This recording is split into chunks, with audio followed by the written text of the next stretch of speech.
can I leave to be on my own? I've got the whole world to see. My mama, son, I'ma get y'all right. I did a TikTok on this back in 2022 when I was breaking down Pinocchio, but since I'm being consistent on my YouTube,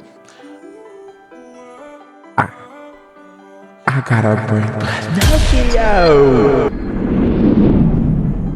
When we thought it was a cartoon, little child book, whole time it was a mess. And this is just my opinion. You cannot like it, keep pushing, but make sure you like and subscribe before you push on and watch it all the way to the end of the video, because I guarantee it's informative. That's not me. Let me get into a couple of my thoughts on the Pinocchio, just to give y'all some refreshment that this is not no fucking cartoon. This was a message all along, hidden in a cartoon. It's fucking dig.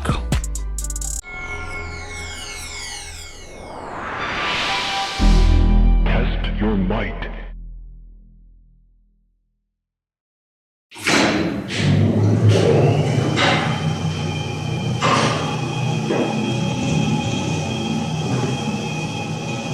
Before we do that, let me ruin your channel on the origins of the real Pinocchio and where he came from, and why the fuck did Disney go take him and put him on channel 52 for us to watch. Hold on, let's dig before the message will be at the end.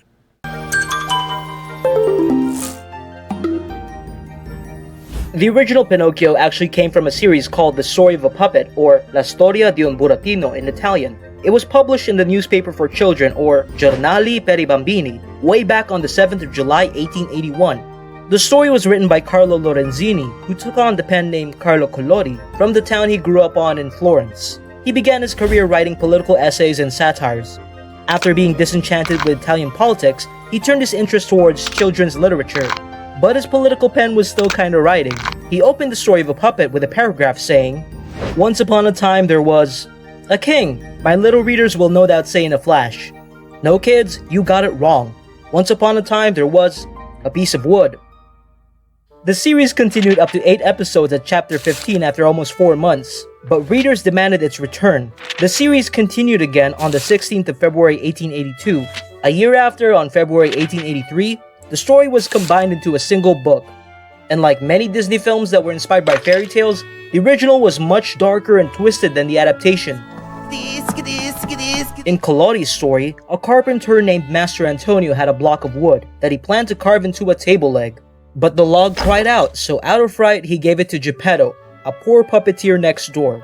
With the block, Geppetto made Pinocchio. Once the feet were carved, Pinocchio kicked Geppetto. I'm a boy and I'm alive!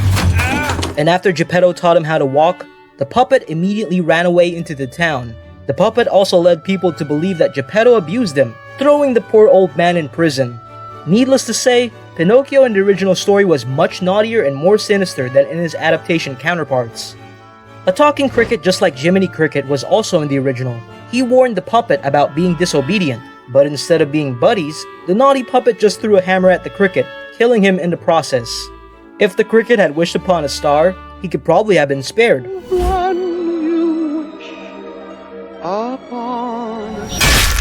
Pinocchio also met a fox and a cat, who pretended to be blind and lame. They were probably the counterparts of Honest John and Gideon the Cat in the famous adaptation. But in the original, the two animals convinced Pinocchio to plant his coins to turn them into a tree of gold coins. The ghost of the talking cricket appeared before the puppet, warning him of the lies of the two animals and that he should give the coins back to Geppetto. But Pinocchio was stubborn and ignored his advice. The two animals ambushed and robbed him, that eventually hanged him on a tree and left him for dead. You're dead, Pinocchio.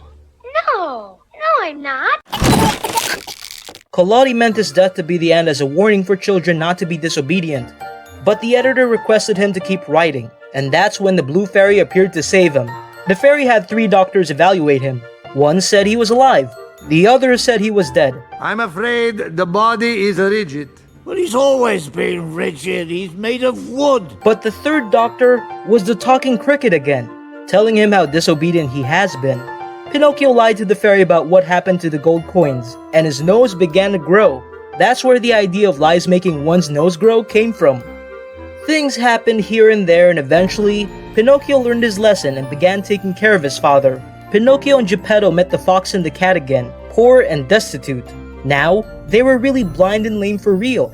The two animals pleaded for food and money, but Pinocchio told them that they deserved their fate.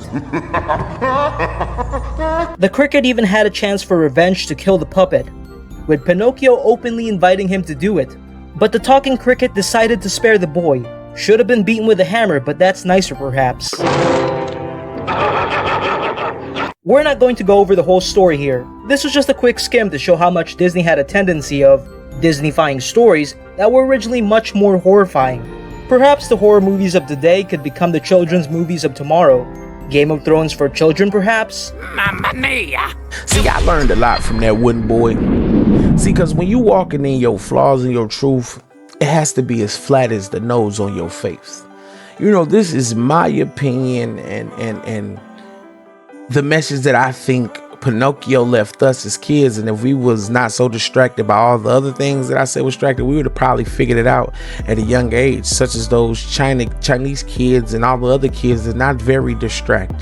3 FIFA please, 3 FIFA please. You know, we don't look at this as a cartoon. We look at it like it's a metaphor to help us ascend. Pinocchio broken down. I did it on my TikTok. Pine and ocho. It's two words slapped together. Them are 2 words, but I'm not gonna confuse y'all.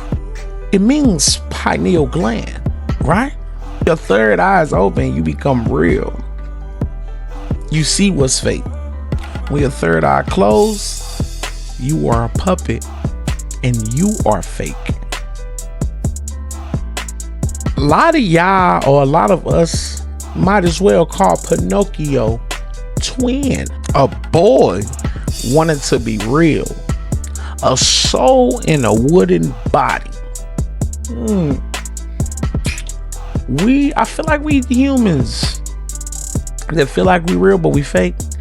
Just a soul sitting in some flesh. Okay, he became a real boy when he stopped being deceived by shit. If that's the word to use, he broke the curse. If you don't want to be a puppet in this matrix, what do you think you have to do? You guessed it, don't be deceived by the bullshit, is what Pinocchio was trying to tell us. Let's further my point. He stayed a puppet as long as he lied.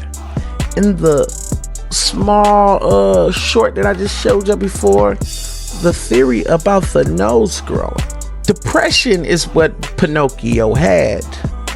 But for you, depression is deep rest. Spell it out. It kept him a puppet as long as he had those deceiving strings attached. The fox and the cat.